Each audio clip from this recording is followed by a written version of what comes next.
Sungai terletak di dalam daerah Batang Padang. Antara tempat yang berdekatan dengan sungai ialah Trolak, Bikam, Slim River dan Bido. Menurut kisah dari orang lama, nama asal bagi sungai ialah Kampung Kelompong.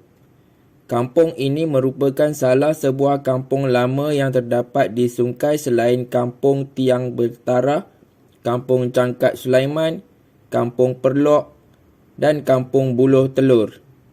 Terdapat banyak versi mengenai asal-usul nama sungai. Mengikut sejarah, nama sungai diambil bersempena dengan nama sejenis pokok liar yang tumbuh di kawasan kampung dan sekitar sungai-sungai iaitu pokok sesungai. Secara fizikalnya, teras batang pokok ini lembut seperti pokok ubi dan daunnya pula seperti daun pokok mengkudu. Orang tua-tua dahulu amat gemar mengambil batang pokok sesungai ini untuk dibuat tiang jambu iaitu pondok kecil. Kerana tiang tersebut boleh bertahan lama. Oleh kerana batangnya yang lurus, kayu pohon ini juga sering dijadikan kayu penahan tebing sungai daripada roboh. Versi lain pula menyatakan bahawa nama sungai mungkin lahir daripada perkataan sungai yang bermaksud berbuka puasa yang merupakan bahasa suku kaum dari Sumatera. Dikatakan mereka ini telah tiba di kampung tersebut dalam bulan puasa ketika sedang hendak berbuka puasa. Kehadiran orang-orang dari Sumatera di pertengahan abad ke-19 ini didorong oleh kekerasan pemerintahan Belanda. Terdapat juga yang mengatakan kawasan sungai dibuka oleh Tok Bikam yang berasal dari Kampar, Sumatera. Kedatangan orang-orang Sumatera ini melalui sungai-sungai yang berkuala di Teluk Mak Intan. Pelayaran dari Teluk Mak Intan ke Kampung Tiang Bertarah menggunakan sampan memakan masa hampir 3 hari. Perhubungan kepulauan Sumatera dan sungai serta tempat-tempat lain di negeri ini terjalin melalui dengan aktiviti perdagangan. Barangan dari kepulauan tersebut, terutamanya dari Sumatera ialah tembakau, kopi, ikan masin dan ditukarkan dengan barangan tempatan dari hutan seperti rotan, damar, atap, gambir dan sebagainya. Kemudian kedatangan orang-orang Cina dan India menjadikan sungai sebagai penempatan yang majmuk. Juga versi akhir mengenai asal nama sungai ialah ianya berasal daripada perkataan Cina yang bermaksud kayu ayam. Seorang peniaga Cina yang datang membeli ayam di kawasan ini telah menyandar ayam dengan kayu. Sung dalam bahasa Cina ialah kayu dan kai ialah ayam. Antara sejarah penting yang berlaku di sini ialah perkampungan baharu dibuka untuk kaum Cina sewaktu zaman darurat berlangsung. Kaum India pula ditempatkan di ladang-ladang getah pada awal abad ke-20. Kampung-kampung dalam kawasan sungai seperti Kampung Perlok, Menderang, Cangkat Sulaiman dan Kampung Buloh Telur mempunyai kisah-kisah yang tersendiri.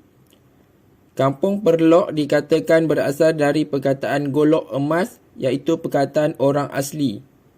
Kampung Buloh Telur pula mendapat nama daripada sejenis pohon buluh. Kampung Tiang Bertarah pula masyhur dengan kisah pokok asam gelugur yang ditarah untuk membuat tiang rumah tiba-tiba hilang tertanam. Kampung Cangkat Sulaiman pula sempena nama Datuk Sulaiman yang datang membuka kampung tersebut. Hingga kini masih terdapat kuburnya di situ. Pekan Sungai mula dihubungkan dengan laluan kereta api pada tahun 1894.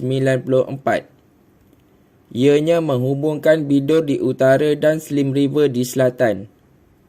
Tapak asal stesen kereta api adalah di tapak stesen bas sekarang ini. Oleh kerana takutkan kereta api menggelunsur kerana berada di tempat yang tinggi, maka stesyennya telah ditukar kira-kira sebatu dari Pekan Sungai. Pengangkutan utama ketika dahulu ialah menggunakan beca dan kereta kuda. Kedatangan orang-orang India dan Sikh menjadikan kaedah pengangkutan berubah kepada kereta lembu, di samping orang-orang Cina yang masih menarik beca. Dari segi ekonomi di kawasan ini, orang-orang Melayu menjalankan aktiviti pertanian, orang Cina menjadi peniaga serta buruh di Lombong dan orang India di estet. Masyarakat Cina yang berjaya melahirkan tauke-tauke dalam bidang perlombongan dan perniagaan telah membina sekolah Cina Kai Meng pada tahun 1923. Sekolah kebangsaan ditubuhkan pada 1900 adalah sekolah yang terawal di kawasan Batang Padang dan satu lagi sekolah dibina di Timur Tengah.